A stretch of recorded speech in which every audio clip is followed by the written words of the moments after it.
Hello, hello. Welcome to The Echo. Today we start a new series called Snack Time, which is basically an excuse for me to start eating and drinking more on this show. So we've done wine, whales, and what's going on, but today we are going to do should we be more like Barnum's Animal Crackers? Animal crackers have been around forever. They were a treat that I had in elementary school. They're still something I'll go pick up at the store. But if our goal is to ultimately move towards helping people live better with animals, that has to come from a place of awareness. So my thought was, rather than just knowing the names of the animals, maybe we could learn something about each of those animals. And I'll even do you one better. If you feel really inspired or passionate towards one of the animals that's in cracker form today, then in the description there's going to be a charity that works with that animal, so you can go and learn more or support directly to them. And I thought this would be a good idea because I wanted to show that in our everyday lives there are things we can do to ultimately be moving towards that goal of helping people live better with wildlife, even if it's just eating some animal crackers here and there. So to start, let's take a tour through the zoo. To start off, we've got the koala. And I'll be honest, this is my least favorite of the animal crackers. All of the other ones look normal. This one looks like a weird clown. But one thing that's interesting about koalas is that they actually don't need to drink any water. They get most of their liquids from the eucalyptus leaves that they eat, which is actually what they think Aboriginals named the koala for. It means no drink.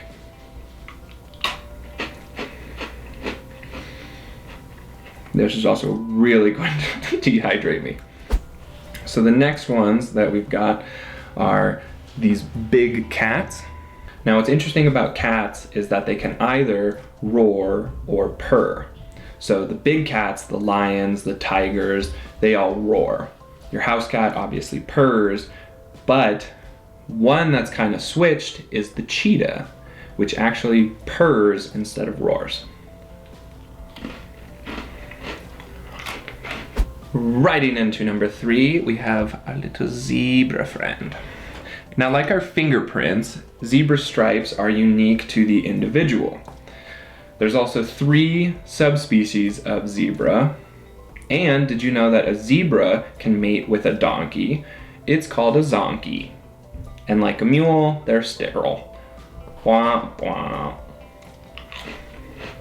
Now, if you don't like spicy foods, you have a friend in our zoo called the elephant.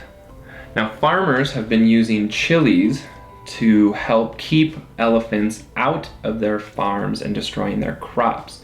If you want to know more about that, check out our video where we go into a lot more depth.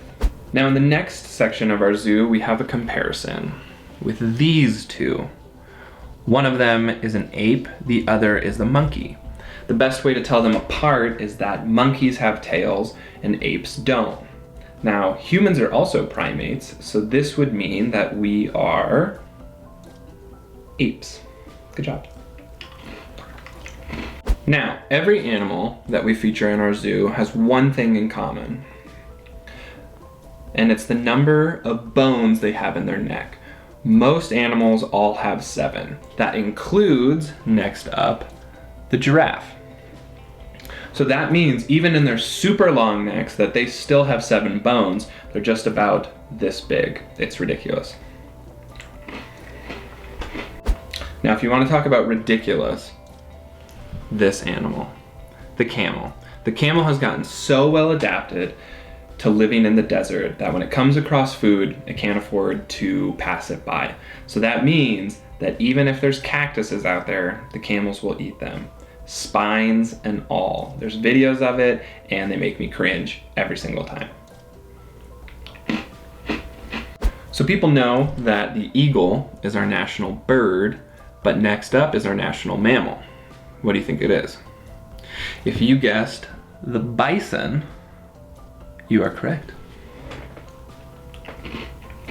So the next animal up is a mystery. It's the weirdest shape in the animal cracker box, and I am not sure what it is. looks like a bear, could be a wombat.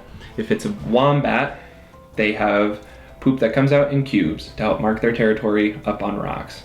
But if it's a bear, specifically maybe a polar bears stay warm because they have hollow fur. Now, what keeps us warm in the wintertime when we wear coats is that we trap air close to our bodies, and that's the same thing that's going on with polar bears. Bonus fact about polar bears is that their skin is actually black, which is really weird to think about. Next up, we have a sheep.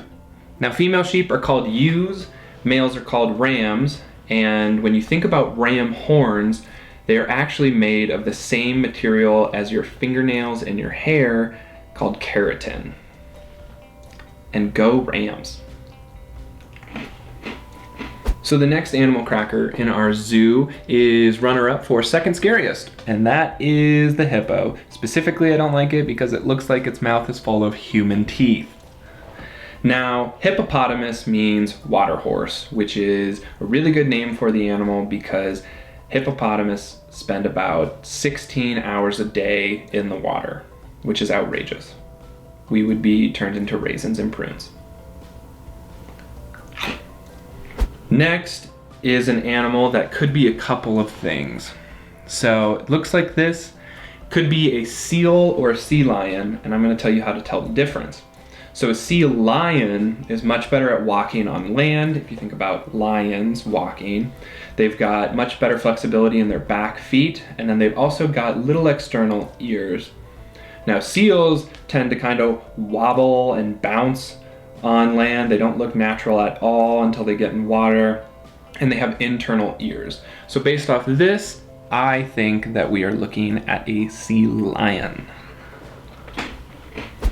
Hope you're thinking that this tour is going great.